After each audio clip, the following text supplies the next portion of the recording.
This is Gaston's Mill at Beaver Creek State Park in Ohio. I'm Darren, and this is the Industrial Revolution. They haven't quite started up the mill yet this morning, but let's go take a look.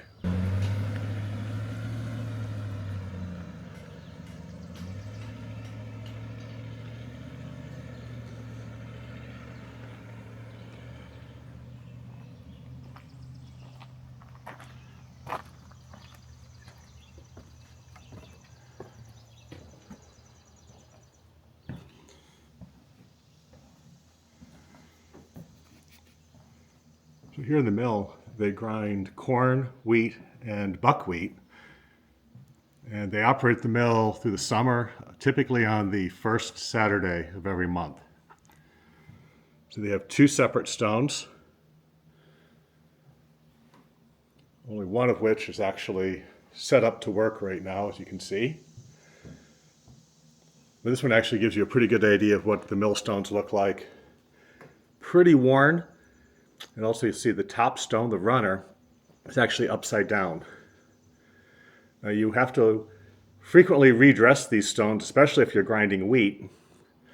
So the way you do that is you lift it up, flip it upside down, and then you can redress it.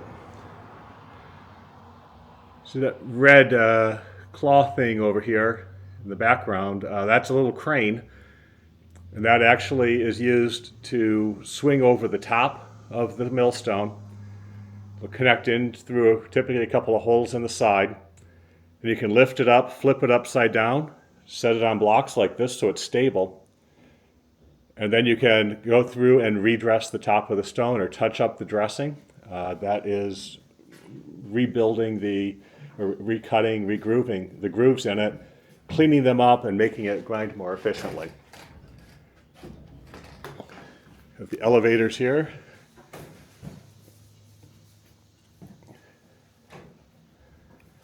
And the stone here, we don't usually get to see these without the tops on.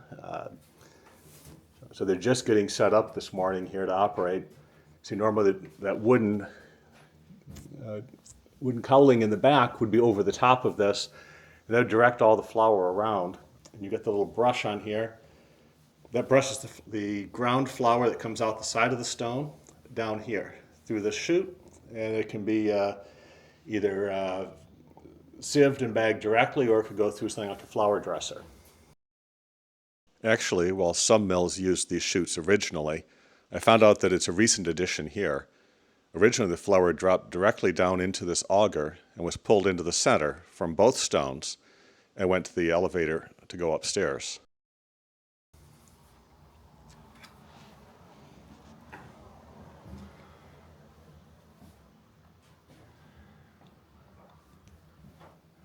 Here's this hoist again.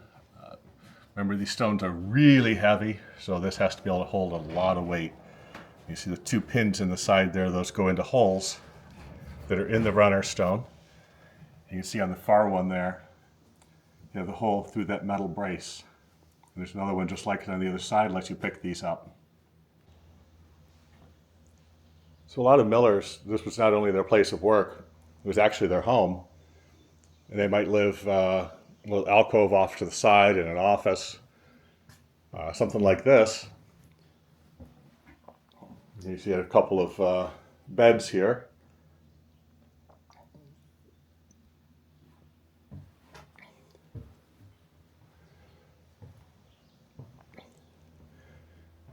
Some of the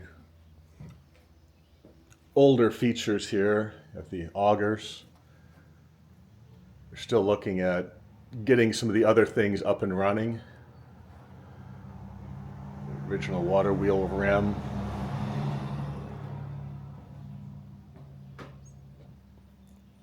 The earlier gears.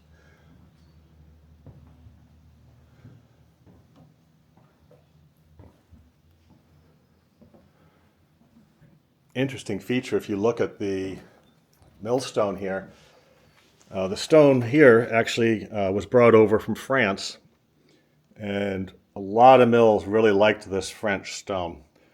It's a quartzite stone, lasts a really long time, but you'll see it's not a single piece. This is made up of a lot of separate pieces, And once it arrived here, then it was cut and fashioned into a single stone.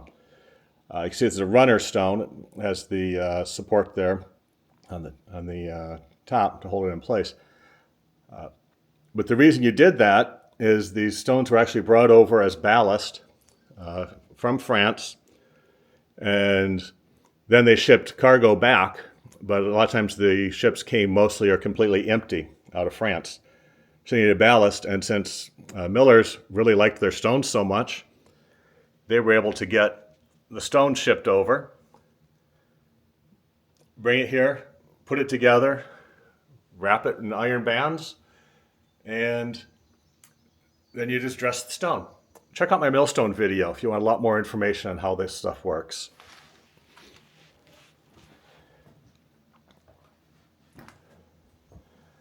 For their actual stones they're running, the one on the left here is made with Ohio stone, but the one on the right, one of the originals, this one is also made with French stone. If you look close, you can see made up of a bunch of little pieces.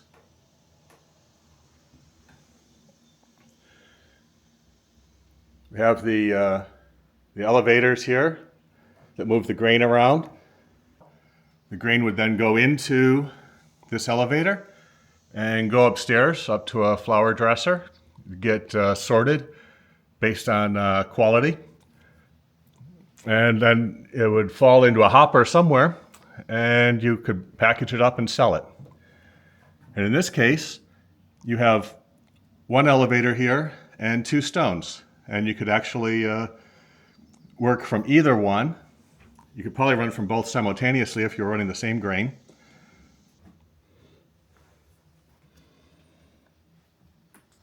Come around the back here. So this big lever here connected on here. Have the dowels that are going to lock that lever in place. It defaults towards me apparently, but you can push it forward, put the wood dowel in, and that'll hold it in place. Let's go downstairs and see what that actually gets connected to.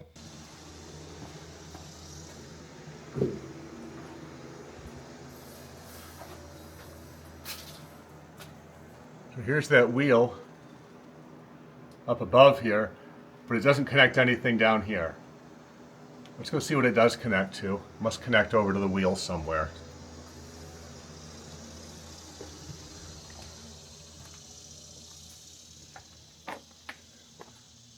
As we walk out to the wheel, you can see some of the Pioneer Village, the blacksmith shop, and the chapel here.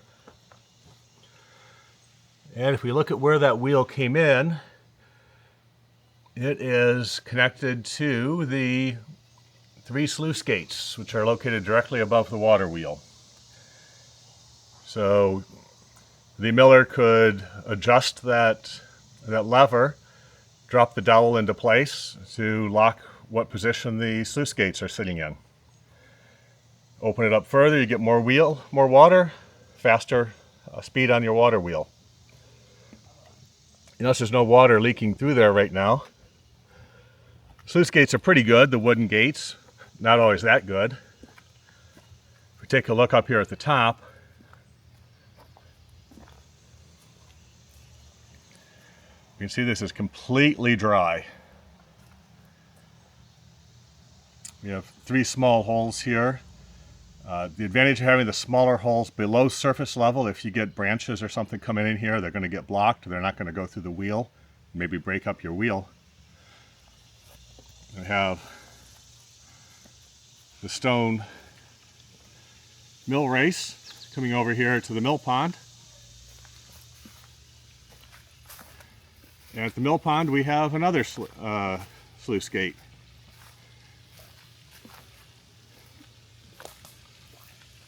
This one you can see is leaking a little bit. It's not too bad.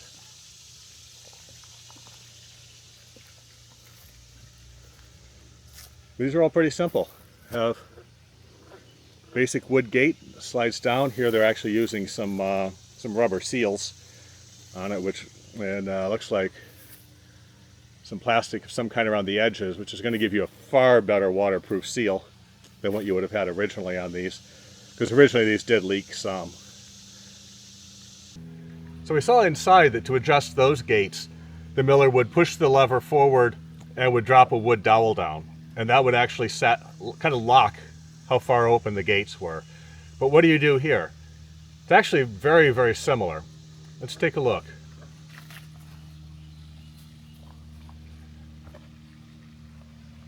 So you have the gate here, and this is this lifts directly. This rod is your fulcrum. See, this is fixed. And over here, this one has a bunch of holes in it, and this metal bolt going through. You push down on this lever. Well, I take the bolt out. You push down on the lever, put it where you want, and set the bolt in place. And that's going to lock how far this gate is open. That's going to control your water flow. That's going to also, because the water flows under it, as long as it's not wide open or above the surface level, that's going to prevent a lot of the debris from floating in here. So that's going to keep this mill race cleaner. It's also going to go a long ways towards preventing damage to your wheel from stuff falling through it. Let's go back inside. Let's see if we can head up to the second floor here.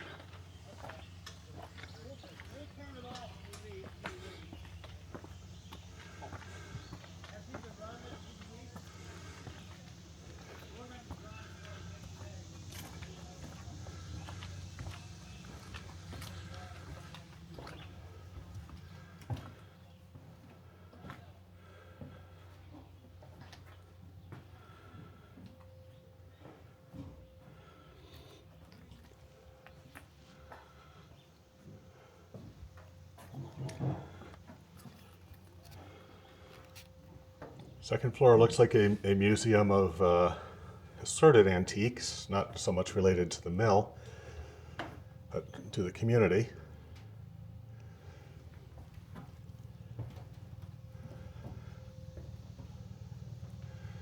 I'll certainly be spending time looking at this stuff, but it's not really related to Industrial Revolution technology so much. So we'll cut away and go take a look at some more stuff that is.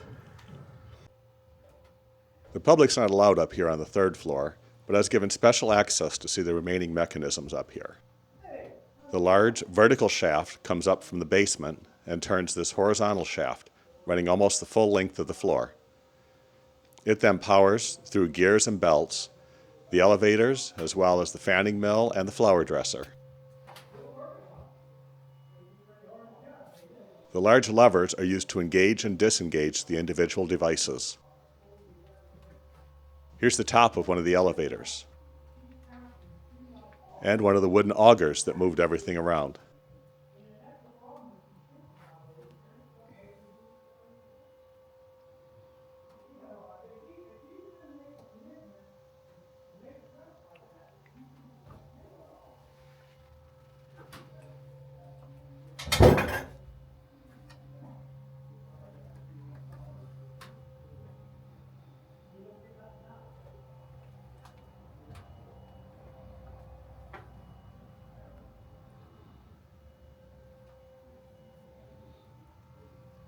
Here's a belt drive over to, I think, the fanning mill.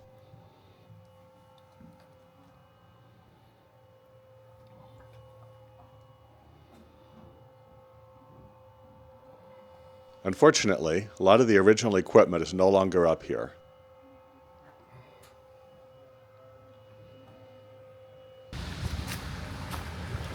The upper gate to the mill race was just open, and it's just starting to fill up.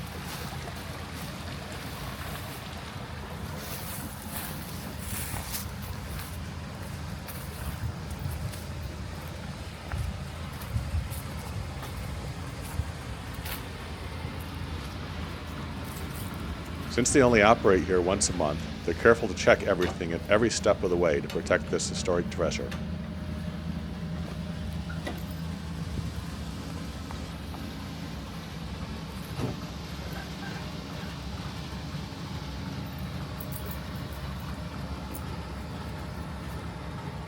Not much leaking past those wooden gates. No. They leak a little bit more. The more water pressure gets against them, the more they leak. Yeah.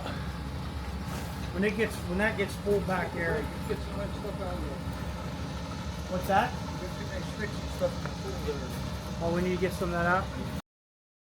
The gates do a pretty good job of preventing debris from coming in from the mill pond, but over the last month, since they last operated, plenty of leaves and branches fell into the mill race itself. So you need to clear that out before they can start up the mill.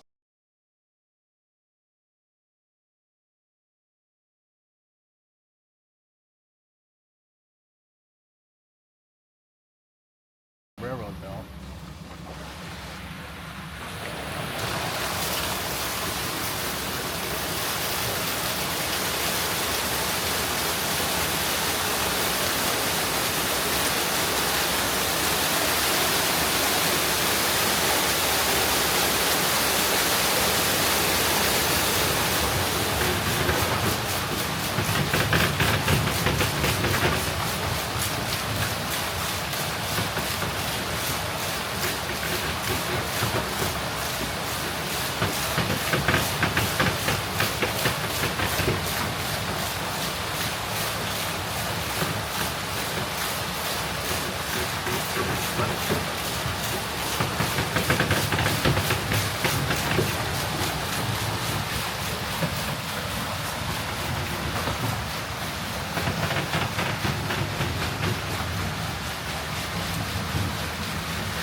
The water wheel shaft goes into the basement and runs the gears there.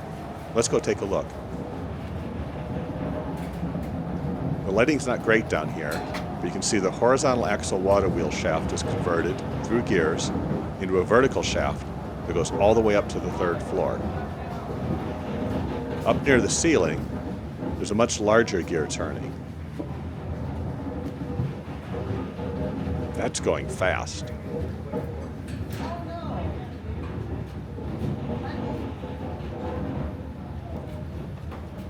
This gear powers the 2 millstones upstairs.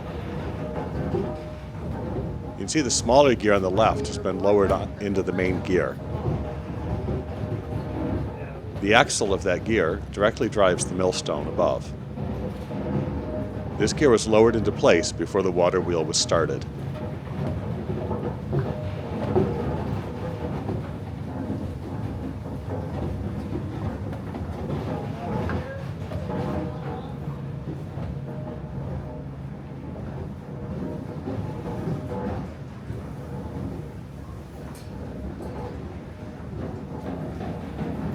The one on the right, for the right millstone, you see is raised above the main drive wheel.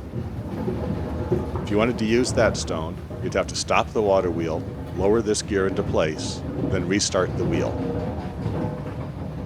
I really love seeing these old mechanisms work.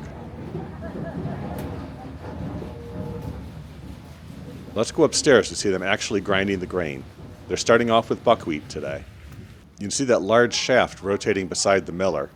That's the one we saw in the basement, driven directly off the water wheel, and it goes all the way up to the 3rd floor. The gearing downstairs is what makes the wheels turn so fast, probably about 10 times faster than the water wheel. Throughout the process, they're constantly checking the feed into the top of the stones, as well as the grind out the bottom. Over at the stone, you see the buckwheat dribbling into the stones from what's called the shoe. The shoe is shaken by bumping off the same square shaft that drives the millstone. The miller can adjust it to control the rate the grain feeds into the stones.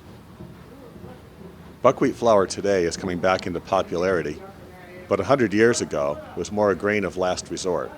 You'd mostly grow it when your wheat or corn crops weren't growing for whatever reason.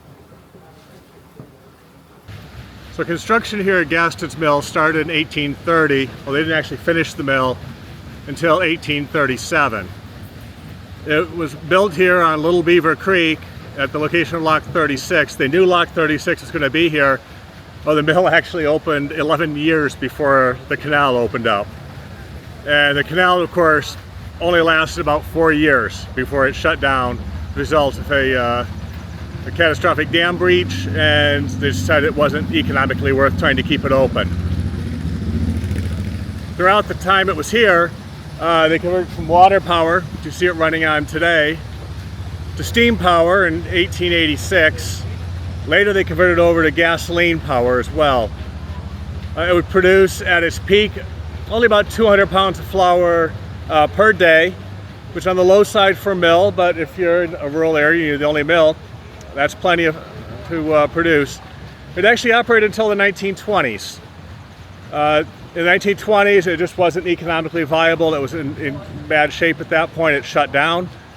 It was abandoned. The state then purchased it in 1949 as part of the state park here, Little Beaver State Park. And they began restoration in 1964. Restoration was completed in 1973, and the mill was returned to operation. Today, through the summer months, you can see it operating, typically on the first Saturday of every month, except July, second Saturday of July. And you come here and see this great mill, the water wheel, grinding flour, the whole mechanism. The basement's open to the public to see all the gearing down there. Great place to come check out, great place to come see the Industrial Revolution. Hey, wait a second before you go. I really need your help. I love coming out here and filming on location and bringing you all of this great stuff, but it is expensive. So I need you to help me grow the channel, and the easiest way to do that is just hit like. You know, it's easy, it's quick, costs nothing. Hit like on the video if you haven't already. If you can subscribe and hit notify, YouTube will let you know when I have new stuff coming out. Also, share the video with your friends. Share it on social media. Let's spread the word. Also, if possible, if you can help me out financially, that would be great. It is not cheap coming out here and making these, aside from the fact that I'm spending many hours researching and editing videos. I do have travel costs that I need to cover. So best ways to do that, you can help out on Patreon. It's patreon.com/Industrial Revolution, or just hit the super thanks button on YouTube. That works too. Finally, something I've just set up recently. I do have an affiliate store. Right now it's just through Amazon. If you hit the shop link on either the end screen, which is probably up on the screen right now, or on the video description or the channel description, they'll take you over to my webpage. I do have some live steam engines there, some hand grain grinding equipment there. But if you follow that link over to Amazon, for example, anything you put in your cart, even if you don't buy the thing on the link, the channel will get a percentage of the entire cart purchase. And that's really going to help me a lot. It's going to help me keep making these videos, keep bringing them to you. So thanks again, and I look forward to seeing you next week.